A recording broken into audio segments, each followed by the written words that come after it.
Yo, what's up, everybody, and welcome back to Behind the Noise here with Randy Rogers, aka DJ Fat Dog. How's everybody doing? Man, today I want to talk about some stuff that I notice in everyday life, and some of the stuff you don't even know why you notice. Anybody else have that burden or deal with that? You notice stuff that bothers you that you're not even sure what's going on. Why do I see that? What's going on? Like uh it's somebody parked in a handicap spot, and then they get out of their Corvette, climb out of that thing. They got to climb out, and they get out. First, they put their grandma's little handicap sticker up on there, and then then they get out. No cane, no walker, no nothing, and just walking normal. That just gets. I don't know why it does. It gets under my skin. No limp, no struggle, no nothing. Just get out willy nilly and all right. Am I missing something here? Like what? what's going on? Or how many people, especially in Texas, trying to get home. It's like 5 p.m. and somebody's over there doing 62 in the passing lane, the fast lane.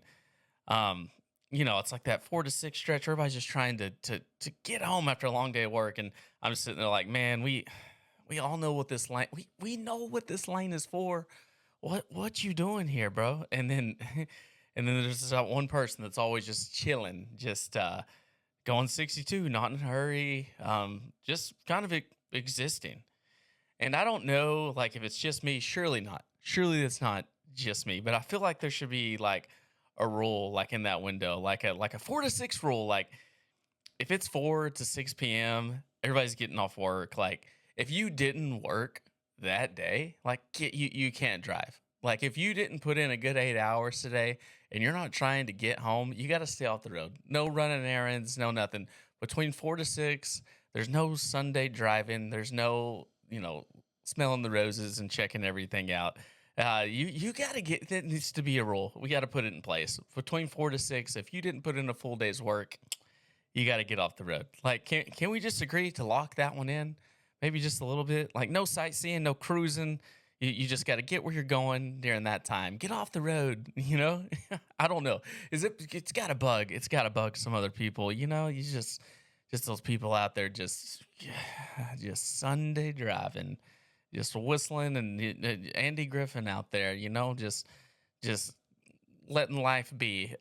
As my wife would say, taking the car's way. It's like, man, we trying to get home. You gotta be Dale Earnhardt Jr. out here. We're getting home. All right, 4 to 6. Stay off the road. Stay off the road if you hadn't put in a hard day's work. Because it feels like when everything's stacking up at once and people are just casually sitting in the passing lane, and then while the rest of us are trying to get home, and it just keeps stacking and stacking. It's not even really like rage. It's more like frustration mixed with confusion. Like, what are you doing out here? Where are you even going? Like, come on, man. We're all just trying to get to the same place right now. We're just trying to get home. If you can't do it with authority, get over on the service road and just chill out over there. Just chill out or hang out until after 6, and then come. I just rules are weird. It goes with you have certain rules that go with your personality, and I just I think it's just maybe it's I'm weird. I like rules. Like if the rule's there, I feel like you follow the rule. If there's a lane, I believe it has a job. If there's a system, I think we should probably use it. If there's a sign, you follow the sign. And I follow it. But what's funny is I can care so much about rules out there, and then I still feel completely unsure of own life and what needs to be happening right then, right? Because the rules are laid out there, but then your own life, what? Um, so just a little bit, we were kind of talking about traffic, and if you're in traffic, people get so frustrated, and they love to use sign language and fly the bird, and but I don't do that. I've recently come across uh my favorite thing. Instead, I give thumbs down, thumbs down, And honestly, it hits different. Like when you give somebody thumbs down, you're gonna get like a confused look. Some people are they're gonna go ahead and flip you off. Some people are gonna give you a thumbs up. Like it's like, well, that went as about as positive as it as it could. But you know that like because thumbs down like isn't anger, it's just disappointment. Like, man, I expected more. I expected more from you. And it's almost like it was implanted in your in their mind. You know, like right then it really didn't mean much. Like, all right, cool, gave me thumbs down. But they get home, you get home, taking the Browns to the Super Bowl, and they're sitting there thinking, like, I think it give me thumbs down. Like, am I really that bad? They have to. They at least have to revisit that they got a thumbs down. If you fly somebody the bird, they're just gonna be like, yeah, whatever, another mad person. But you thumbs down somebody, man, they're gonna remember that. Like like sometimes, like we said, we're sitting at 4 to 6, and I start thinking like, man, we need that rule. We need to have that rule because because it just feels like that moment hits everybody, you know, and it at the same time. At the same time. Uh but the other day, I was coming home, right? And there was this car in front of me going so slow, in the or I was in the express lane. And then right here on this part, like the express lane ends, you got to get on the regular highway. He's still in front of me going slow, and people beside me, they can't get over yet. We are in the left lane, the lane that's supposed to be going the fastest. And I'm like, I'm gearing up. I'm gearing up to give my thumbs down. And I'm like, all right, here we go. And then, so I'm passing them. I get kind of right on their, right about to pass them, right? My nose of my truck's about to pass their back bumper. And then I notice that they have a UT Longhorn sticker on the back, and probably not because they went to UT, probably because they picked it up at Walmart. Anyway, that's that's beside the point. So I get up there to the window and I'm like, what am I gonna do? I can't, because in my mind I'm like, well, UT and the Aggies, they have, that's like they're rival, they're rivals. So I can't give him a thumbs down because he's gonna be like, oh yeah, dumb Aggies, like yeah, thumbs down. So quick thinking, yeah, I remembered that one of those games, UT was playing, and they made a rule where it was going to be like a penalty for horns down. So I get up there and I gave this guy horns down, immediately irate. He was so he was so mad. Gave him horns down, but instead of the thumbs down, and I know he saw it because he was just you could just tell he was when you get so mad, you just kind of shaking your head. Man, he was a little heated, and I felt better. I felt better. And I think that's kind of the point of like all of this. I can notice everybody else, everybody else's lane and what they're doing so clearly. But as we mentioned last podcast, I'm still trying to figure out my own lane. I guess brought frustration out there, but I still have my own questions here. And lately I've been thinking about something. I see people my age and it looks like they've got it figured out, right? I think everyone has that. Everyone gets on social media, it's just a highlight reel. You see somebody, you think they have more success, they got more money, they got more free time, they got more direction. They're your age or younger, and you're like, what? What's going on? Why? I just felt like I would be further along, right? Because you're sitting here thinking, man, I really thought I would be further along by now. And not in a bitter way, but just honest. Like you expected one version of your life and like you're living another. And right now, like me myself, I do have a master's degree, and I'm working a job that doesn't even use that. And I'll be real, it messes with my head sometimes, right? You have a degree, you have a master's degree that says you do this, and then you're doing a job that doesn't do that. That can mess with your head. And I think that's a lot of people. They're like, "Oh, am I using my talents? Am I using my degree? Am I?" And it just it makes you feel like you're going backwards. You're not fulfilling your purpose.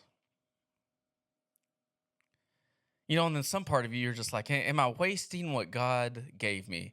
Am I wasting any talents? Am I wasting what he let me do with my life, and the tools that he gave me, am I wasting that? But then there's another part of me, and maybe even you guys, I'm still hoping that plan is there.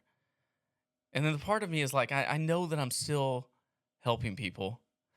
I'm still showing up, and people still treat me good, and I get great feedback from people, daily. And I know that that's you too, even if you're in the spot where you didn't think you would be. And then both of those are true, right? Both of those are true. And that's what makes it complicated, because life doesn't always feel like direction. Sometimes it feels like showing up again tomorrow, and then again, and then again. And if I'm honest, the loudest conversations I have aren't with people, they're in my own head. And it doesn't just shut off sometimes. It sounds like I'm wasting my time, wasting my life. I'm not where I thought I would be. And maybe you have these thoughts too, of like, somebody else could do what I'm doing. Like, what? Like, this is a waste. Or maybe you think you should be making more money. Maybe like we've even thought like we should have it all figured out by now. And I think a lot of people live right there in that space. We don't say it out loud, because on the outside we look fine, but on the inside, it's a different story, right? Because we're like I said, we go on social media and it's not the normal. It's um, everyone's posting the highlights. It's ESPN top 10. But I've learned something. Just because it feels off, it doesn't mean that I'm off track. And just because somebody else looks ahead doesn't mean that they are ahead. Because we're all just seeing the highlights, like I said. Nobody's posting confusion. Nobody's posting their insecurities. Nobody's posting the I don't know what I'm doings.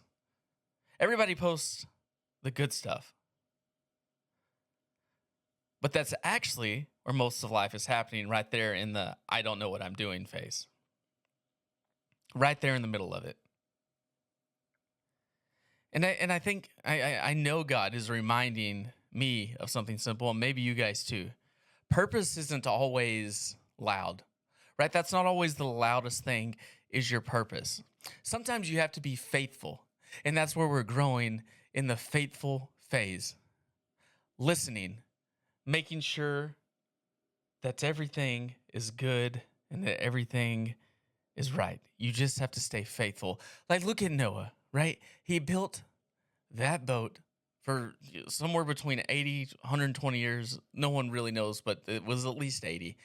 And he was faithful. Can you imagine today if you're just building a boat and there's no water, and people are going to make memes out of you, they're going to make fun of you, but you just have to stay faithful. Sometimes it looks like showing up where you are, doing what's in front of you, being kind when nobody notices, and staying steady when it doesn't make sense yet. And honestly, that's harder than the big moments, right?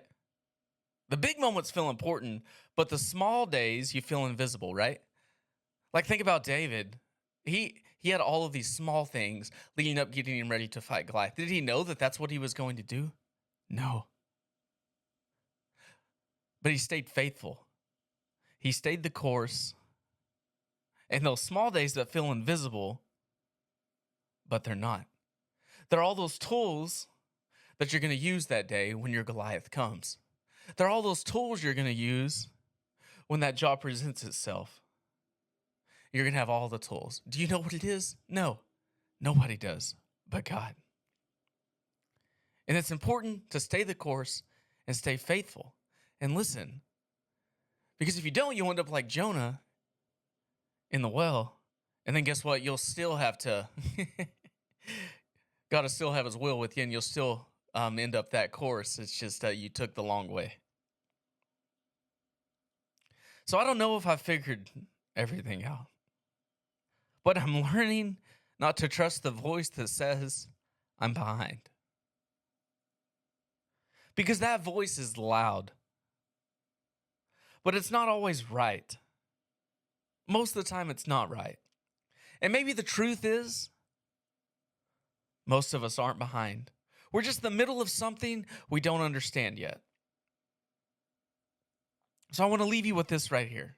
If everybody else suddenly stopped looking like they had it together, if the confidence disappeared, if the success post stopped, if the highlight reels went away and you saw what everybody was actually thinking, you saw what went on behind closed doors for everybody, would you still feel like you're the only one behind? Or would you realize we're just trying to figure out what we were created for at the same time? And before we go, one more thing. What if the place you think you're stuck is actually the place God is still building you, even when you can't see it yet? Man, thank you guys for listening. This has been Behind the Noise with Randy Rogers, aka DJ Fat Dog. I'll see you guys on the next one.